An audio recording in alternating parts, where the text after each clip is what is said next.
जयशंकर ने लगाई पश्चिमी देशों की क्लास, संयुक्त राष्ट्र में गरजा भारत का शेर, कनाडा को खूब सुनाई खरी खोटी। मोदी को जाना था अमेरिका पर, जयशंकर ने कहा मैं करके आता हूं इनका इलाज, पूरी दुनिया में गूंजेगी हमारी आवाज। नमस्ते भारत से की भाषण की शुरुआत, विवेकानंद की तरह पिछली लाइन में बैठे थे जयशंकर, उठते ही किया कमाल।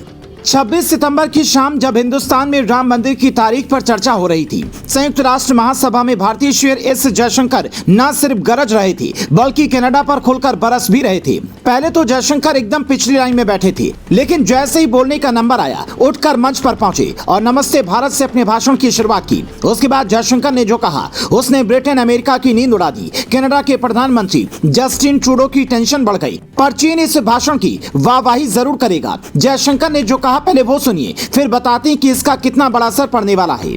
अब वो दिन बीत चुके हैं कि जब कुछ देश एजेंडा सेट करते थे और दूसरे देशों से उसी पर चलने की उम्मीद करते थे।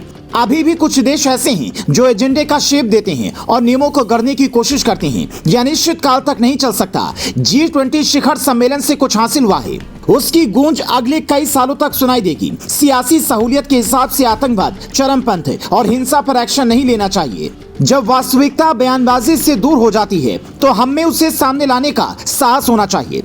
जयशंकर का ये बयान इसलिए भी अहम है क्योंकि उनके बयान से ठीक कुछ दिन पहले ही जस्टिन ट्रूडो ने संयुक्त राष्ट्र मानवाधिकार परिषद के मंच से कहा था कि निज्जर केस में भारत शामिल है। जयशंकर ने अब दुनिया के सामने ये कह दिया है कि अगर है तो सबूत दीजिए, अपनी राजनीति चमकाने के लिए भारत का नाम बदनाम मत कीजिए। आप ये जानकर हैरान होंगे कि संयुक्त राष्ट्र की जिस सभा को विदेश मंत्री जयशंकर ने संबोधित किया, वहां प्रधानमंत्री नरेंद्र मोदी को जाना था, लेकिन किसी वजह से वो नहीं जा सके। ऐसी चर्चा की जब से कनाडा ने इस तरह के बेतुके आरोप लगाने शुरू किए हैं, तभी से जयशंकर ने कह दिया था कि इस बार मैं मोर्चा संभालूंगा और सिर्फ कनाडा नहीं बल्कि उन देशों को भी जवाब दूंगा जो उसके साथ खड़े होने का नाटक कर रहे हैं। जयशंकर जानते हैं कि कनाडा इतनी गर्मी दुनिया को ब्रिटेन और अमेरिका के भरोसे पर दिखाता है, इसलिए संयुक्त राष्ट्र में जयशंकर ने एक लाइन में कह दिया कि जो लोग ये सोचते हैं कि दुनिया का एजेंडा हम सेट करेंगे, वो अब ये बात भूल जाएं। अब 21वीं सदी आ चुकी है। जयशंकर के इस बयान की चर्चा भारत से ज्यादा पाकिस्तान में है। वहां की जनता ये कह रही है कि हमारे देश के विदेश मंत्री में इतनी हिम्मत कब होगी जब यूरोपियन देशों को उनके घर में जाकर उन्हीं को पाठ पढ़ाएगा।